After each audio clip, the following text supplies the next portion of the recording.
अच्छा, ये यहाँ एक प्रॉब्लम है मेरे पास, word problem. 10 man were enough to complete a job. 10 आदमी काफ़ी थे एक काम को कंप्लीट करने के लिए फॉर 60 डेज, 60 दिनों में। बट अनफॉर्चुनेटली आफ्टर 15 डेज, बदकिस्मती से 15 दिन के बाद 4 ऑफ 10, उन 10 में से 4 कुड नॉट ज्वाइन नहीं कर पाए उनको। In how many days the remaining job, कितने दिनों में जो बकिया काम है विल बी कंप्लीट होगा बाय द ब्रोकन टीम, जो टूटी हुई टीम है उन 6 आदमियों की। मतलब उन 6 आदमियों से जो बकिया जो काम है वो कितने दिनों में कंप्लीट होगा। And from starting to end the job tell how many days needed for the completion, और कितने दिन उसको कंप्लीशन में लगे स्टार्टिंग से लेके एंड तक। तो सबसे पहले आप इस प्रॉब्लम में क्वांटिटीज़ सर्च करें तो इसमें क्वांटिटीज़ कितने हैं। तो पहली क्वांटिटी जो इसमें मैन है, और दूसरी क्वांटिटी इसमें डेज है, और तीसरी क्वांटिटी जो होगी इसमें वो है पार्ट ऑफ वर्क, काम का हिस्सा। तो सबसे पहले यहाँ तो हम देखेंगे 10 आदमी, तो मैंने 10 लिखे। 60 डेज़ के लिए, तो 60 डेज़ के लिए उस काम को कंप्लीट करने के लिए इनफ थे, काफ़ी थे। मतलब हाँ, काम जो है ना वो पूरा 100% होगा, तो 100% मैंने लिखा। 100% इज इक्वल टू 1। अभी नेक्स्ट आगे चलेंगे, वही 10 आदमी 15 दिन के लिए काम का कितना हिस्सा करेंगे, एक्स रखा हमने।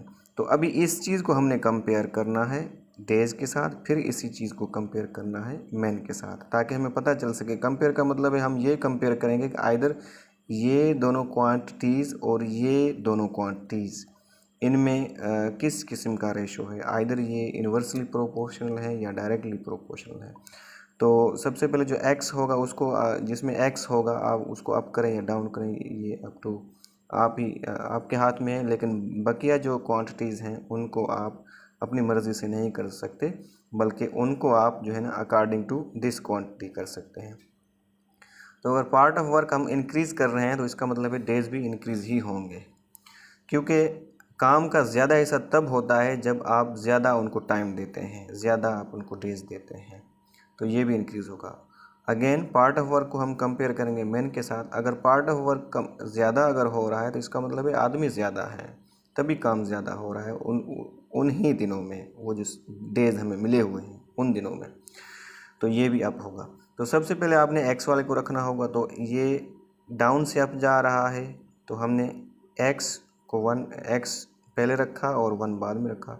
उसके बाद आप ये क्वांटिटी रखें या ये रखें, ये इसके लिए कोई इसमें कोई प्रायोरिटी नहीं है कि आप ये पहले रखें या ये बाद में रखें, या ये पहले रखें या ये बाद में रखें, जो भी पहले रखें।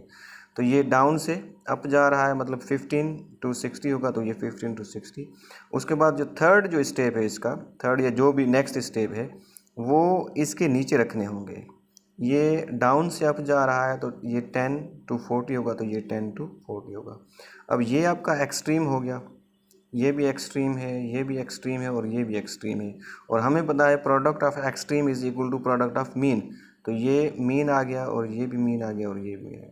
तो x multiply 60 multiply 10, x multiply 60 multiply 10 is equal to 1 multiply 15 by 10, 1 multiply 15 multiply 10। तो इस सारे इक्वेशन में हमें x चाहिए, और x के साथ मल्टीप्लाई हो रहे हैं 60 और 10।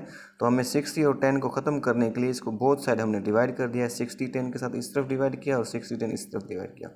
60 से 160 60, 160 था 60, 110 द 10, 110 द 10, और यहाँ पे 110 द 10, 110 द 10, 115 द 15, 415 द 60। तो x मल्टीप्लाई 1 करेंगे x आएगा, इक्वल के नीचे इक्वल आएगा, और यहाँ 1/4 आ गया जो ये वाले थे। तो अभी रिमेनिंग जो हमारा जो काम होगा वो पहले 1 तो कंप्लीट था, अब 1 में से ये काम हमने कर लिया है, तो 1 - 1/4 इट मीन दैट 4 - 1 3/4 होगा, ये हमारा काम रहता है अभी। तो अगेन हम उस प्रोसेस को दोबारा लेंगे, वही algorithm man days part of work.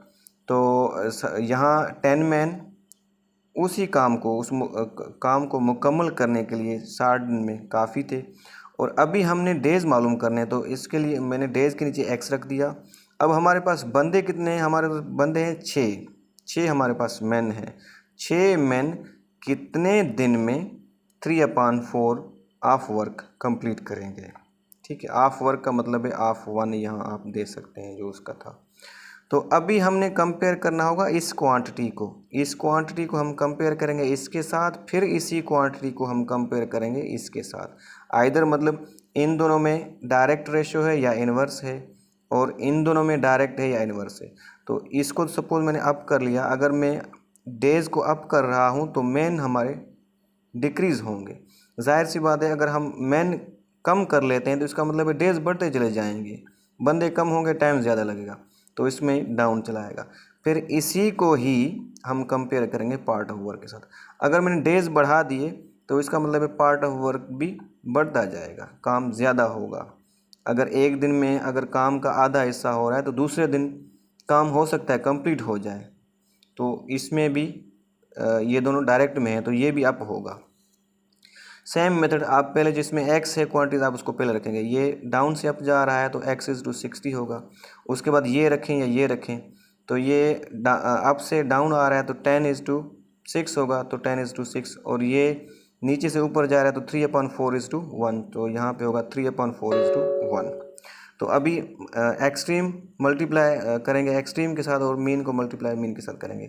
x multiply 6 multiply 1, x multiply 6 multiply 1 is equal to 60 multiply 10 multiply 3/4, 60 multiply 10 multiply 3/4। तो यहाँ से हमने कैंसलिंग आउट इनको किया, जिस तरह ये बेसिक मैथ में कैंसलिंग आउट किया जाता है। तो ये एक इक्वेशन बन गया। इक्वेशन के x मालूम करना है तो x के साथ यहाँ पे 6 है, तो 6 हम बोथ साइड से डिवाइड कर लेंगे।